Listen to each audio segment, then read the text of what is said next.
दोस्तों, अगर आप भी चाहते हैं कि भारत इस बार वर्ल्ड कप जीते तो हमारी इस वीडियो को लाइक जरूर कीजिएगा। दोस्तों, सेमीफाइनल में पहुंचने के लिए भारत को किसी भी हाल में जिम्बाब्वे को हराना था। उम्मीद यही थी कि कमजोर जिम्बाब्वे को टीम इंडिया आसानी से रौंद देगी, लेकिन सिकंदर रजा ने भारतीय गेंदबाजों की धज्जियां उड़ाते हुए जो किया है उसकी उम्मीद शायद ही 130 करोड़ भारतवासियों को थी। लेकिन टीम इंडिया की लाज बचाते हुए ऋषभ पंत और सूर्य कुमार यादव ने जिस तरीके से आखिरी ओवर में भारत को जीत दिलाई है, ऐसा मैच आपने पहले कभी नहीं देखा होगा।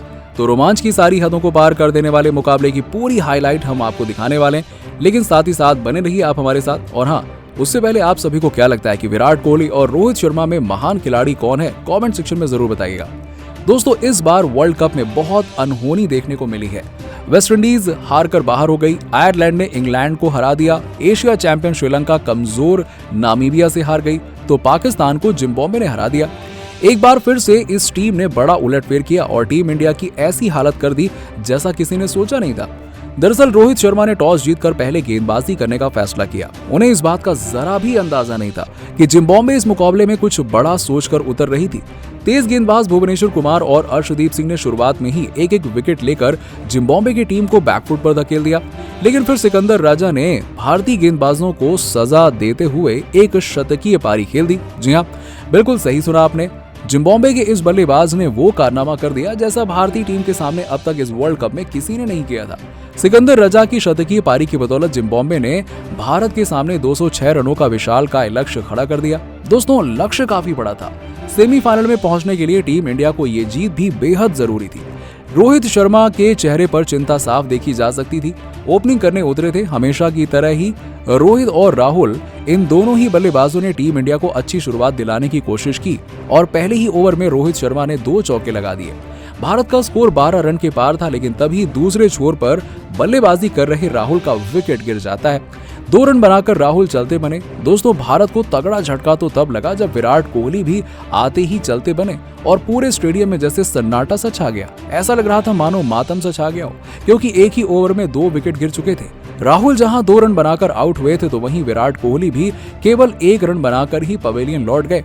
दूसरे छोर पर खड़े कप्तान रोहित अब भी और ज्यादा परेशान हो रहे थे, लेकिन मैदान पर एंट्री हो चुकी थी ऋषभ पंत की। जी हाँ, काफी समय से टीम इंडिया से बाहर चल रहे महेंद्र सिंह धोनी के उत्तराधिकारी कहे जाने वाले ऋषभ पंत को आखिरकार टीम इंडिया में मौका मिला। उन्होंने कप्तान रोहित के साथ भारतीय पारी को आगे बढ़ाना शुरू किया। 2 विकेट गिर जाने से टीम इंडिया का स्कोर पहले पावर प्ले में केवल 26 रन ही था। रोहित शुरुआत में काफी धीमा खेल रहे थे। दूसरे छोर पर ऋषभ पंत भी लय हासिल करने की कोशिश कर रहे थे।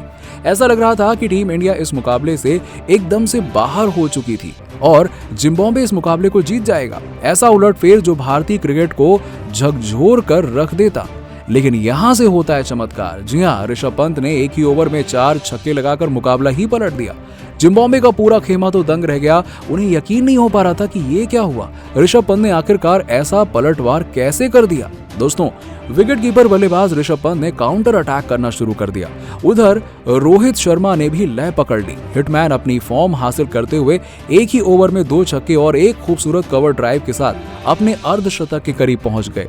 उधर ऋषभ पंत का बल्ला कहर मचा रहा था। रोहित ने शतक लगाने के बाद 2 छक्कों के साथ टीम इंडिया को 120 रनों के पार पहुंचा दिया और अब ऐसा लग रहा था कि टीम इंडिया इस मुकाबले में जीत सकती है, क्योंकि भारत 14 ओवर के बाद 120 रनों के पार था। लेकिन तभी 130 करोड़ भारतवासियों के उम्मीदों पर तगड़ा झटका तब लगा जब रोहित शर्मा बड़ा शॉट लगाने के चक्कर में बाउंड्री पर कैच आउट हो गए।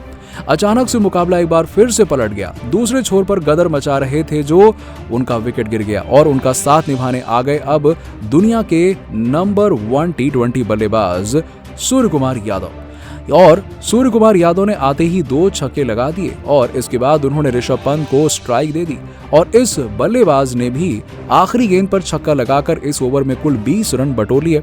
15 ओवरों के बाद टीम इंडिया का स्कोर 140 रनों के पार पहुंच चुका था। भारत को अगले 5 ओवर में जीत के लिए 65 रनों की दरकार थी। हालांकि यहां से जिम्बाब्वे के गेंदबाजों ने थोड़ी बहुत वापसी की कोशिश जरूर की और 17वें ओवर तक भारत ने फिर भी 160 रन बना लिए।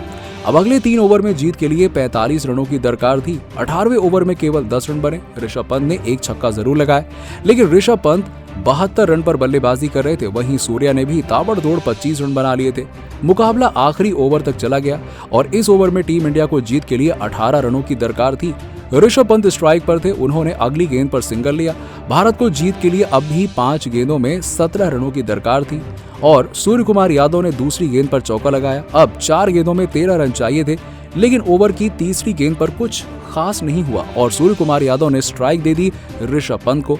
अब आखिरी 3 गेंदों पर भारत को जीत के लिए 12 रनों की दरकार थी। तहलका मचा रहे ऋषभ पंत ने चौथी गेंद पर एक्स्ट्रा कवर के ऊपर से एक खतरनाक छक्का लगाया, जिसे देखकर पूरा स्टेडियम ताली बजाने पर मजबूर हो गया और हर जगह पंत पंत पंत ऐसे ही नारे गूंजने लगे। हालांकि अभी 2 गेंदों में 6 रन चाहिए थे, लेकिन दोस्तों 5वीं गेंद पर एक भी रन नहीं बन सका। प्रशंसकों की सांसें तो ऊपर नीचे होने लगी और सब यही सोच रहे थे कि क्या भारत ये मुकाबला हार जाएगा। लेकिन पंत ने दिखा दिया कि पंत है तो मुमकिन है। आखिरी गेंद में पंत ने अपने ही अंदाज में एक छक्का लगाते हुए टीम को जिता दिया और गजब का 110 मीटर का विशालकाय लंबा छक्का देखकर पूरा जिम्बाब्वे दंग रह गया और इस बल्लेबाज ने विरोधी खेमे के जबड़े से जीत छीन ली। दोस्तों 6 नवंबर के दिन भारत और जिम्बाब्वे के बीच ऐसा ही मुकाबला देखने को मिल सकता है। तो आप सभी को क्या लगता है कि उस मुकाबले में ऋषभ पंत को दिनेश कार्तिक की जगह मौका मिलना चाहिए या फिर नहीं? इस बात का जवाब नीचे हमें कॉमेंट सेक्शन में जरूर दीजिएगा और ऐसी ही खबरों के लिए सब्सक्राइब कीजिए हमारे YouTube चैनल को। धन्यवाद।